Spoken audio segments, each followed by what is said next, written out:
Wrigley's Spearmint Chewing Gum, the refreshing, delicious treat that gives you chewing enjoyment, presents for your listening enjoyment John Lund as Johnny Dollar. A king there was with his premium paid even as you and I, but he sold his soul for a pot of gold, for rubies and diamonds, precious and old, even as you and I. Marty Fenton. Hi, Johnny. Why don't you hit the sack, Marty? You'll feel better in the morning. I'll feel better when I see you, Johnny. Plane leaves LaGuardia at 7:15 a.m. I'll meet you here in Miami when you get in. Good night, Marty. There's a king involved, Johnny. Not to mention $250,000 in lovely stones. Gentle sea breezes waft the palms of Los Banos. And an old friend needs help. You? Me. I'll be there.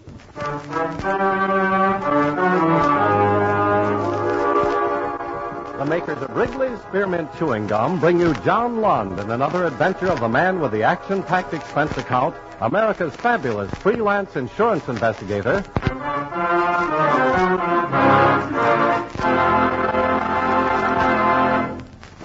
Wrigley's Spearmint Chewing Gum refreshes you. Wrigley's Spearmint Chewing Gum gives you real chewing enjoyment. Yes, for chewing enjoyment plus refreshment, it's Wrigley's Spearmint Chewing Gum. The lively, delicious flavor of Wrigley's Spearmint cools your mouth, helps keep your throat moist, and gives you a nice little lift. The good, smooth chewing of Wrigley's Spearmint helps keep you feeling fresh and alert, adds enjoyment to whatever you're doing. So for chewing enjoyment plus refreshment, treat yourself often to Wrigley's Spearmint Chewing Gum. Healthful, refreshing, delicious.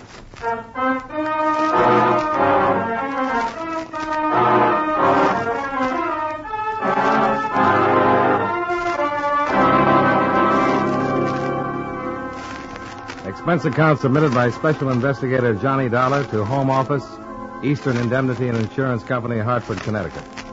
The following is an accounting of expenditures during my investigation of the King's Necklace matter.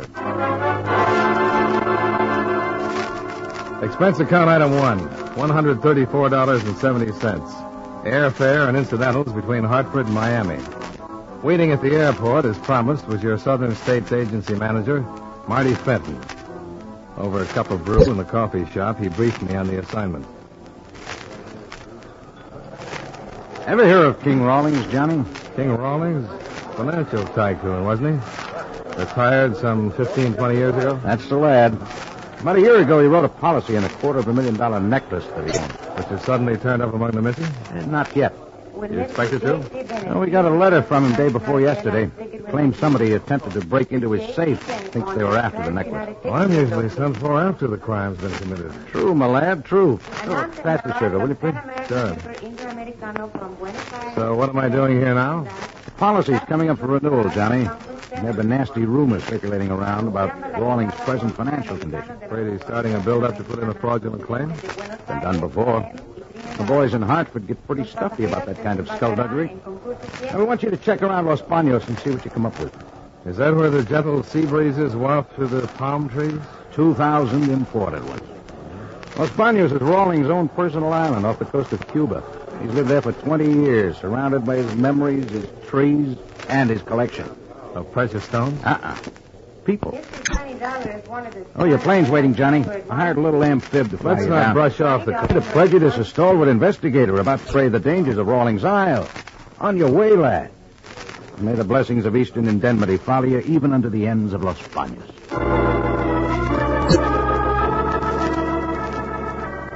After 1.5 hours of white clouds and blue sky, the plane put down in an even bluer sea and taxied over to a landing dock on a picture book island. King Rawlings had collected palm trees, all right, but I didn't know about the people. From where I stood, there was nothing to be seen but the landing dock, a gravel path, and those trees. The path led through a seemingly deserted tangle of exotic flowers, sweet-scented vines, and the ever-present palm trees. It was like a tropical paradise, peaceful, serene, untouched by men. I just about decided that nobody on this island ever made use of this lush garden spot when I learned that I couldn't have been more wrong. Over here, please. Well, hello, wherever you are. Over here, in the clearing to your right. Hello. Who are you? My name's Johnny Dollar. I am Nita Valdez, Mr. Dollar. I'm glad to know you, Miss Valdez. You are the man who arrived on the plane a few minutes ago, no? I didn't think anyone had heard. The hospitality is overwhelming. You will become accustomed to it. Everyone here is too occupied with himself to bother concerning anyone else. Like me, I have been too busy sunbathing. Yes, so I know it. If it bothers you, you could hand me my robe. Oh, no. That won't be necessary. Sit down, Mr. Dollar. Thanks. You have come to see the king about the attempt to steal his necklace? Apparently, sunbathing hasn't interfered with your learning about that. You obviously do not know King Rawlings very well. Why do you say that? Everyone on this island has been accused of attempting the theft. Including you? Why should I be an exception? Oh, just wondering. Because I'm young and beautiful, you think perhaps I hold some special place of esteem in King Rawlings' affections? Well, do you? Can you reach that bottle of suntan lotion? Yeah, sure. The back of my shoulders. Would you mind? It is a difficult place for me to read. Oh, I'll be glad to. About the necklace, Mr. Dollar, I would not be too concerned about it if I were you. Oh? Why not? Well, if anyone has actually made an attempt to steal it, the king knows who he is. But he still accused everybody here, huh? It affords him a great deal of pleasure to make others squirm and be uncomfortable. You don't like him very much, do you? I feel him. And why do you stay here? Same reason as everyone else. Money. Oh, that will do nicely, thank you. You're welcome. Do you mind explaining that bit about money, Miss Valdez? Later, perhaps. The sun is still warm, and I wish to take advantage of it. We will meet again. A polite dismissal, if I ever heard one. You're wondering, perhaps, why I stopped you to talk this way? The thought had occurred to me, yes. When you meet the king, get to know him a little, I think you will understand why. And if I don't? I sunbathe here every day at this time. I'll think about that, too.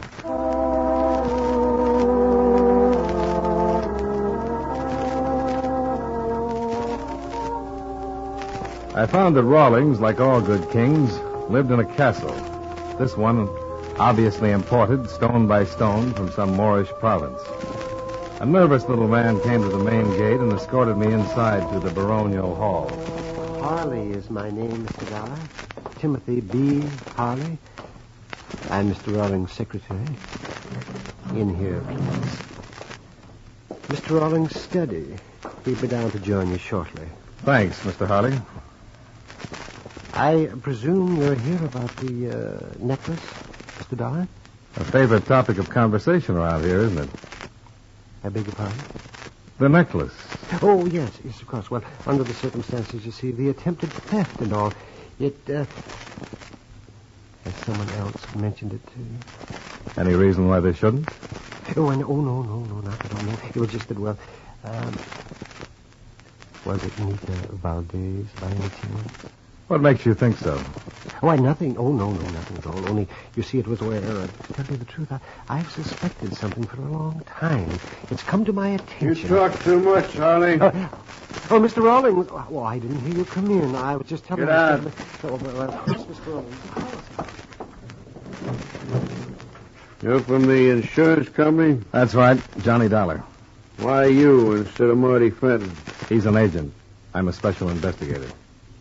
I didn't request an investigation. You made a report of an attempted robbery. What do you want me to do? Have you declared a policy void because I didn't? What do you want us to do? Thank you for letting us pay out $250,000 if the necklace turns up missing? Over here, darling. There's the safe I keep it in. Pretty substantial job. Fenton supervised the installation himself. Those scratches near the combination. Those what made you think somebody tried to force it? Only a hammer and chisel could make those marks. Uh-huh. I'd like to see the necklace. Good. Who do you think was after it? Either Harley or my protege, Nita Valdez. Why suspect them? They love money and hate me. You care to go into that? You're investigating the necklace, Dollar, not my relationships with the people on this island. There it is. Oh. Beautiful workmanship.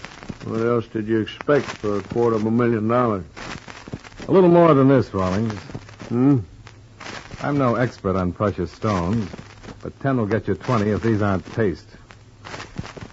Let me see. You're right, they are. Any explanations? None? You've no idea how the switch was pulled? I have not. When was the last time the necklace was appraised? When the policy was written? Who else has the combination to this safe? No one? Oh. Kind of puts you in a spot, doesn't it? Not at all. I'm insured. The law says we don't have to pay off on fraudulent claims. I know. The law also says you have to prove that fraud exists.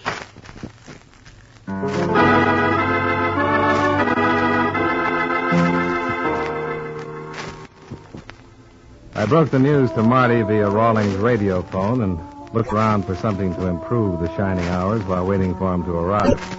I found it. Dressed in a clinging silk gown on a patio overlooking the sea. It was obviously the cocktail hour. Mind if I join you? Oh, please do. I can't make up my mind. To what, Mr. Dunn? Which shows you off to greater advantage? That dress or the sunsuit?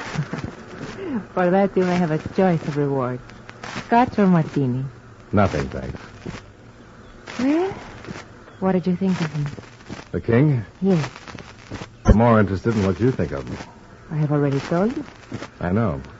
He confirmed your statement. that I hate him. Mm-hmm. You can believe it. I do. What I want to know is why. King Rawlings is a collector.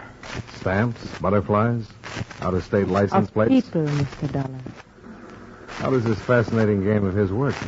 He specializes in aspiring artists with little or no talent. An actress like myself, a would-be poet like Harley. He baits his trap with the promise of money to aid their careers. Keeps them dangling as long as they can amuse him and feed his ego. Then he cuts them off. Very amusing. Yes, isn't it? Well, if you know what he is, why stay on? Oh, it's much easier to cling even to a remnant of a dream than to face the harshness of reality. How tough would it be to face reality with $250,000? The necklace is gone. Does that surprise you? No. It was too great a temptation. For you or Harley? For either of us, if we had known the combination to that safe. No, Mr. Dollar, it was the king himself who was tempted. Well, that doesn't figure. Not with his money. If he still has it. Why do you think he hasn't? What other answer could there be? Might be interesting to try to find out. Oh, you would be wasting your time, Mr. Dollar. I've got some to spare. Perhaps I could find use for it. I don't have any money. Oh, that was rather cruel. I'm sorry. Mr. Dollar, is that you? Oh, yes, of course it is, yes. Why the excitement, Harley? Tell me, is it true that the necklace has been stolen? Looks like it. Why? I wonder if that could possibly account for it. For what? Mr. Rawlings, he's lying on the second floor landing. I think he's dead.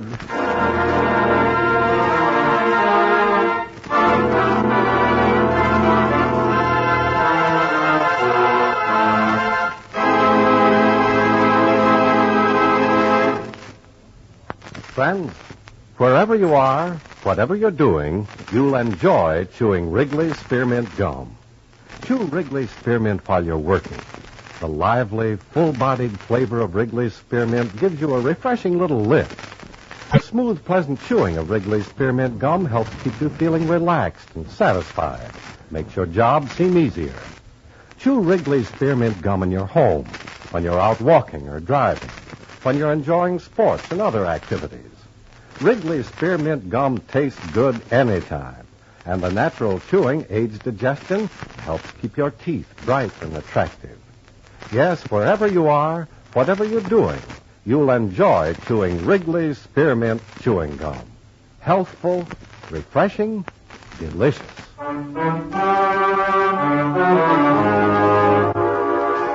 And now, with our star, John Lund, we bring you the second act of Yours Truly, Johnny Dollar.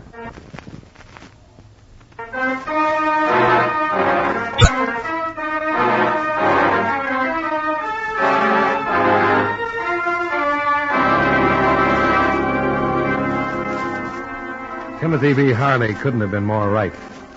King Rawlings was lying stone cold dead on the second-floor landing. When Marty Fenton flew in 3 hours later, accompanied by a Captain Fuentes of the Havana police, I gave them a fast briefing. Marty's reaction was predictable. Nobody gets off this island until we learn what's happened to that necklace. Right, Captain Fuentes? Yes, I agree, Senor Fenton. Up to a certain point. What point? What do you mean? The good captain apparently feels there might be something more important about all this than a missing necklace. What could be more important than $250,000 in stolen jewels? How about murder? Never entered my mind. Naturally not. Eastern Indemnity only insured Rawlings' stones, not his life. I guess I had that coming. Senor Dollar is quite correct, however. The cause of Senor Rawlings' death is not apparent at the moment. It will require an autopsy to determine. And if it's murder? We must then regard everyone who was present upon this island with suspicion. What help can you give us regarding that, Senor Dollar? Well, just what I've told you. Outside of the servants, only Harley, Miss Valdez, and I were among those present. And who was the last to see Senor Rawlings alive? So far as I know, I was. But Harley could have been with him after Rawlings left me in the study. For that matter, Miss Valdez could have seen him, too, before our little tete-a-tete on the patio. Look, fellows, me lads, I don't want to appear single-minded about this little affair, but we don't know whether Rawlings was murdered or not. However, we do know Eastern Indemnity's out a cool 250 G's if that necklace doesn't turn up. Payable, of course, to Senor Rawlings' estate. Sure, but who cares who it's payable to? What I'm interested in is not paying it. Thinking of possible motives, Captain? The heir to Senor Rawlings' fortune might well be suspect. So would whoever stole the necklace, if Rawlings had tumbled to him. And there's always plain hate, isn't there? You have something specific in mind, Senor Dollar? Just a suggestion, Captain. Fuentes had his plane fly Rawlings' body back to Havana for posting, while he conducted a very thorough, if unenlightening, questioning of those present. Apparently no one had seen Rawlings after he left me in the study, had any idea how he died, or what had happened to that necklace. Fuentes knocked off around midnight, and everyone ostensibly went to bed. I still had a few unanswered questions kicking around, so I went up to Harley's room to try them out. Why, yes, Mr. Dollar. Mr. Rawlings had a will, but as I told Captain Fuentes, it's locked in the safe. And it'll take a court order and some professional safecrackers to get at it, I know. But what about the copy? Copy? It's customary for the attorney who drew it up to retain a copy. Oh, yes, of course, I hadn't thought. Senor Chavez must have one in Havana. He's an attorney there? Yes, as a matter of fact, he handled most of Mr. Rawlings' financial affairs. Well, he must have a copy. Oh, why don't you ask him? Oh, I will. But first, I'd like to know why you were planning to leave Los Baños. Leave it?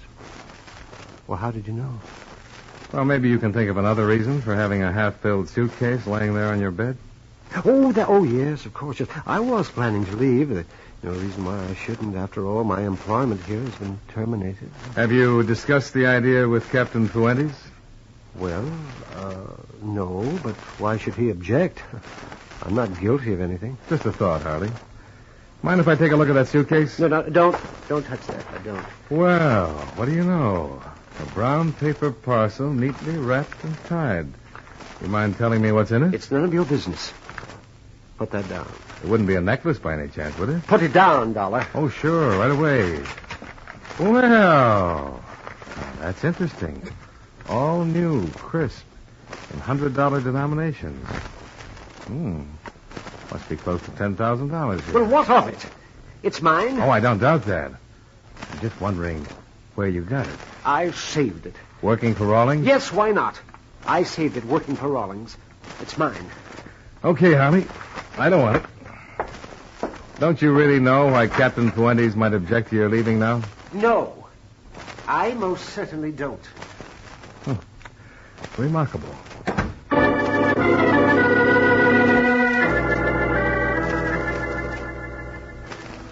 There wasn't anything I could do before morning rolled around except smoke a last cigarette and try to think things out. So I went out on the same patio where Anita and I had had our talk and lit up. The one cigarette turned into two. Then I started to light a third one. That was a mistake. I saw the muzzle flash. It came from somewhere inside a clump of palm trees. But with a full moon behind me, I wasn't going to get heroic about it. I made a dive for a concrete retaining wall. didn't think the shots I'd snapped out had done any good, and I had no intention of finding out. Not with that moon lighting things up. So I made myself comfortable with my back to the wall and waited for the Cuban Marines in the person of Captain Fuentes to come charging to the rescue.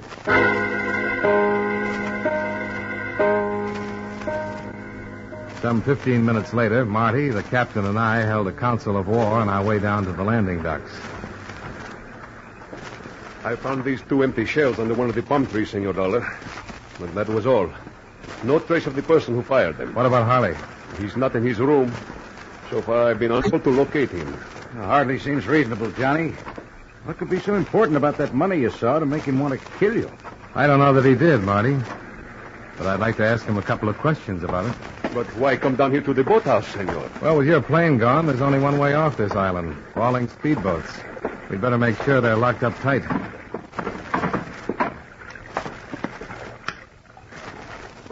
One of the slips is empty. It wasn't when I got here. We heard no motor, senor. Well, that's nothing that a paddle and a pair of willing arms can't explain. Harley? That's my guess. And it's 10 to 1 he has the necklace with him.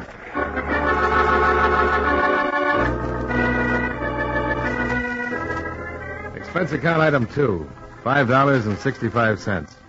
Breakfast for 2 in Havana, where Martin Fenton and I found the bougainvillea and the tourist rates in full bloom. We wanted to talk to Senor Chavez, Rawlings' lawyer. And after a rough trip on one of the speedboats and that rougher breakfast tab, we made our way to his office. See, I have a copy of Senor Rawlings' will, but you understand I cannot disclose its contents until the court so orders. We don't want any details, Senor Chavez. Huh? But I understood you were inquiring about beneficiaries. All we want to know is if he left anything to a Timothy Harley or Anita Valdez. I see. We've explained the circumstances, Senor Chavez. It can't violate any professional ethics to give us a yes or no to those 2 names. No, I do not believe it is unethical to tell you this much. No individuals were named in the will. Only charitable and public welfare institutions. Well, that eliminates the heir apparent angle, Johnny. One more thing, Senor Chavez. There have been rumors that Rawlings' fortune was almost gone. Any truth to them? Not, David. All his investments were most judiciously placed. He was perhaps wealthier at the time of his death than at any time during his life. Well, you've been a big help. Thanks. For now, it is an attorney's duty to aid the law, is it not? Any time you are here in Havana, please to stop in. It would be my pleasure. Will do, Senor Chavez, and thanks again. Well, that was a great help. Cleaned up some loose ends. It's a loose necklace I'm worried about, Johnny. Where do we go from here? Well, we can check out the local police, see if they've picked up anything on Harley. Good as anything, I guess. Oh, which way? We passed it on the way up here. We'll go right... Senor Dollar, it is most fortunate that you're still here. There is a phone call for you in my office from the island of Los Baños. Oh, thanks, Senor Chavez. There on my desk, senor. Johnny Dollar. This is Captain Fuentes, Senor Dollar. I have some information for you. Oh? What is it, Captain? First of all, the autopsy report on Senor Rawlings has come in. Natural death? See, that is correct. From an old aggravated heart condition. But how did you know? No real reason for anybody to murder him. What else? We have found Senor Harley's body at the north end of the island. Apparently his motor stopped and the surf dashed him against the rocks. His skull was fractured. You didn't find the necklace on him? No, but he is the one who stole it. What makes you think so? In his wallet we found a slip of paper, Senor. On it was written the combination of the safe.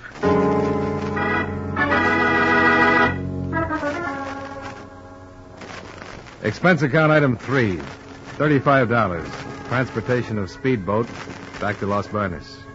With Captain Fuentes' report, there was no need to report directly to the island, and Marty was anxious to get back to the office and bring you up to date. So he chartered a plane, and we took off for Miami. Well, Johnny, my lad, we chalk up another happy collaboration. Yeah, you might call it that, Marty. A king there was. Yeah, somehow I don't think Rawlings was a very happy man with all his dough. Holed up on that island, nothing but hate around him. Well, money's not the answer to everything. No, but as the saying goes, it sure helps. But then I guess it didn't help Harley much either. I wonder if we'll ever find that necklace. It'll turn up. Pretty optimistic, aren't you? No, I'm sure of it. Oh, come on, Johnny. Give. Where do you think it is? Right there in your briefcase. It's not a very funny gag, Johnny. No, Marty. It's not. And how about changing the snapper? I wish I could, Marty. But it figured all along. You didn't act like it. Looking for every possible loophole, I guess. But they all closed up on me. Where did I slip? Where they all slip. At the very beginning. When you first thought of it. What tipped you? Rawlings swore that only he knew the combination to that safe. He was wrong. One other man knew it. The one who supervised its installation. I should have known you'd tumble to that. The paste pinned it down even closer, Marty. The reproduction was too good. No wonder. You had every descriptive detail in your copy of the policy. Weights, dimensions, photographs, everything. I didn't go back to the island, Johnny. How could I make the switch? That's where Harley came in. You slipped him the combination and he made the switch. That's why the $10,000 payoff. And why you had to kill him. And frame it as an accident. Maybe I should have killed you, too, when I had the chance on the patio. You still got your gun? Nah. What's the use? It was wrong all the way. Besides, I never could outshoot you.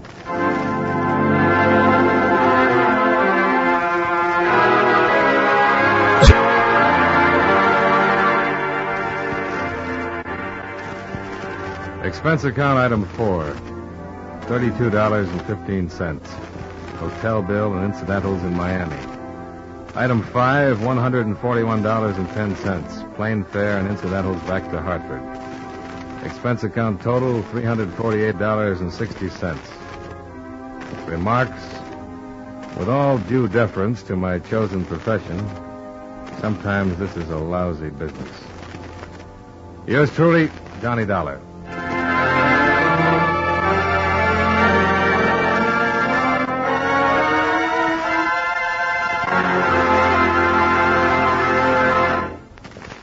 Remember, friends, Wrigley's Spearmint Chewing Gum refreshes you. Wrigley's Spearmint Chewing Gum gives you real chewing enjoyment. The lively, full-bodied flavor of Wrigley's Spearmint cools your mouth, freshens your taste, sweetens your breath.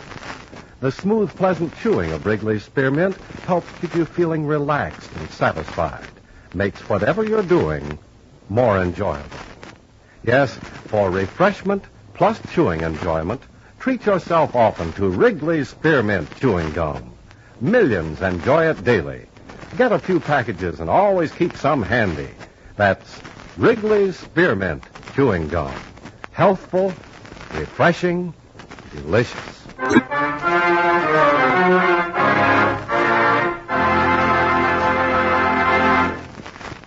Yours truly, Johnny Dollar, brought to you by Wrigley's Spearmint Chewing Gum, stars John Lund in the title role and was written by Sidney Marshall with music by Milton Charles.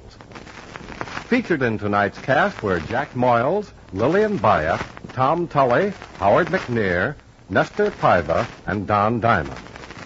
Yours truly, Johnny Dollar, is produced and directed in Hollywood by Jaime Del Valle.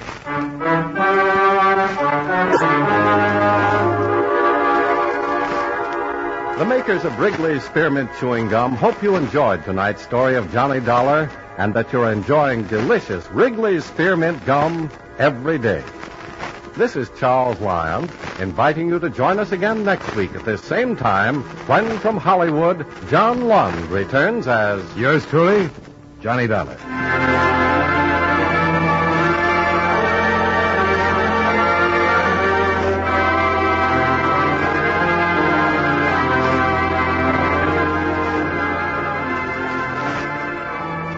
This is the CBS Radio Network.